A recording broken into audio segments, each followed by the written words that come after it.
Всем привет! На рынке в своем городе Минске я присмотрел спортивные штаны китайского пошива, как заявлено на этикетке, и 100% полиэстера за 70 белорусских рублей, приблизительно $35 США. Ничего особенного, обычные спортивные штаны, такие легкие, удобные для ношения на улице в летний период, в теплое время года, или дома в такую прохладную погоду.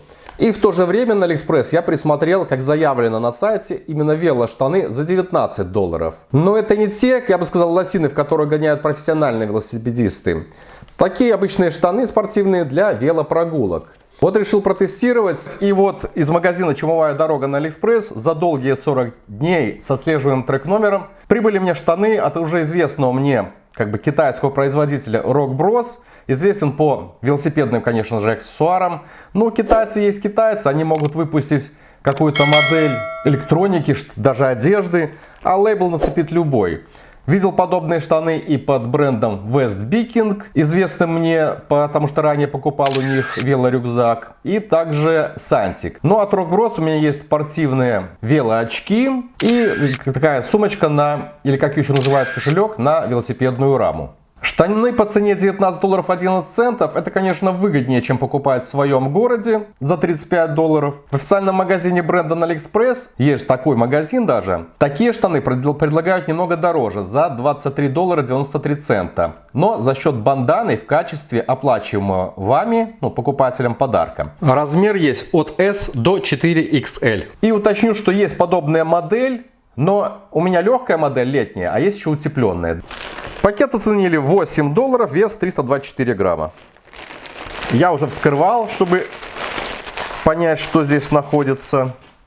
Штаны упакованы в пакетик ZIP с замочком, фирменный пакетик Rock Bros, размер 2XL. На рост 1,78 м купил размер 2XL и, как оказалось, не прогадал, штаны в самый раз. Вес у меня 85-87 килограмм. Ношу я отечественный 50 размер. То есть, если вы хотите приобрести, вот имеете такие же габариты, берите 2XL. Честно признаюсь, покупал штаны не столько для катания на велосипеде, потому что я катаюсь только летом и в шортах, а скорее для ношения их дома в холодное время года. Но поскольку это спортивная одежда для катания на велосипеде в условиях города, то требования к велосипедной одежде следующие. Это легкая, возможно растягивающаяся, но в то же время прочная ткань с элементами для проветривания и светоотражающими элементами, обеспечивающими безопасность в темное время суток. И далее желательно наличие, конечно же, карманов и с зауженными брючинами или возможностью их зауживать, например, с помощью шнурков или замков. Ну и смотрим, что в итоге я получил.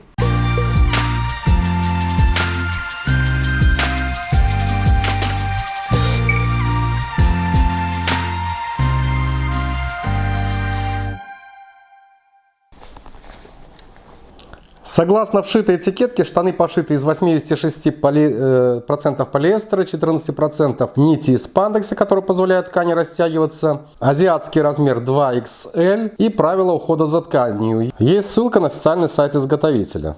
К штанам прикреплены две бирки с информацией на китайском и английском языках, что это модель для езды на велосипеде. Дублируется состав ткани, размер, указанный стандарт и степень безопасности. То есть эта ткань может непосредственно контактировать с кожей. И также 2019 год пошива.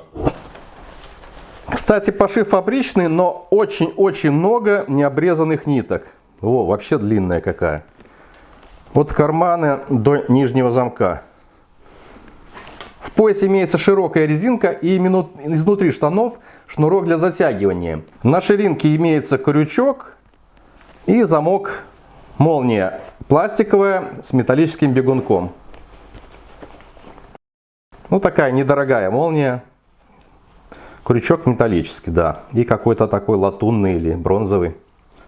Это скорее брюки, чем штаны. И сидят они на мне лучше, чем те, что я рассматривал у себя в городе. Эти прямо по фигуре. Памперсов данной модели нет. Если необходимо, можно надеть под них специальные шорты или трусы с памперсом. Сзади у самого пояса под клапанами есть проветриваемые области из черной сетки.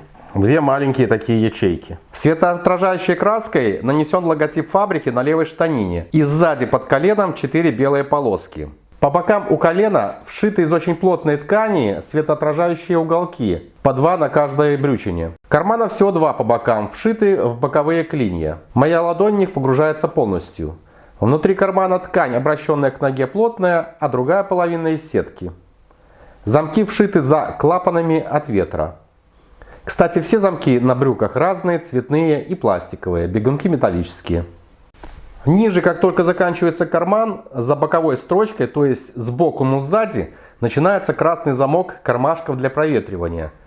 За молнией прячется черная сетка. Внизу штанин есть замочки из светло-серой светоотражающей ткани, для того, чтобы можно было заузить штанину. Используется при катании на велосипеде, чтобы широкая штанина случайно не попала в велосипедную цепь. Хотя современные байки имеют специальные щитки, но такой элемент в велосипедных штанах все равно присутствует. Сзади на икрах используется ткань, подобная трикотажной. По цвету она более черная и сильнее тянется. Очень похожа на ту, что используется при пошиве плавок. Изнутри штаны выглядят вот так вот спереди. Шовчики аккуратные.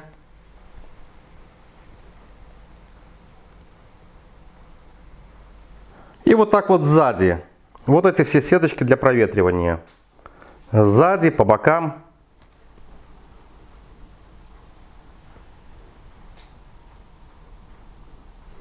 Эта ткань мягче, чем вот эта. И на этом полиэстере имеется такой рубчик на ткани, а это просто гладкая. Выбор размера стоит делать строго по прилагаемой на сайте сетке, но реальные размеры немного отличаются. Ширина в поясе 36 и растягивается до 45 сантиметров. Заявлено было 39. Ширина в бедрах порядка 53 сантиметров, при заявленных 52, но это так, еще спорный момент. Ширина штанины максимальная где-то сантиметров, в пахе от 30, потом идет заужение в штанине на колени сантиметров до 22. Внизу, если не застегивать замочек, также 22, при застегнутом 17,5 сантиметров. Общая высота 104,5 см, при заявленных 106. Как видите, они короче, чем заявлены.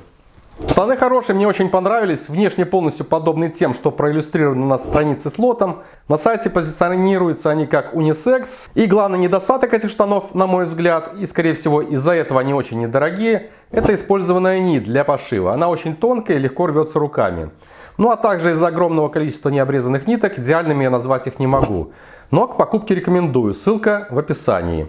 Ну а мы уже совсем скоро встретимся на канале в новых видеороликах с обзором новых товаров с AliExpress. Благодарю за подписку и лайки. Хорошего дня. Пока. До встречи.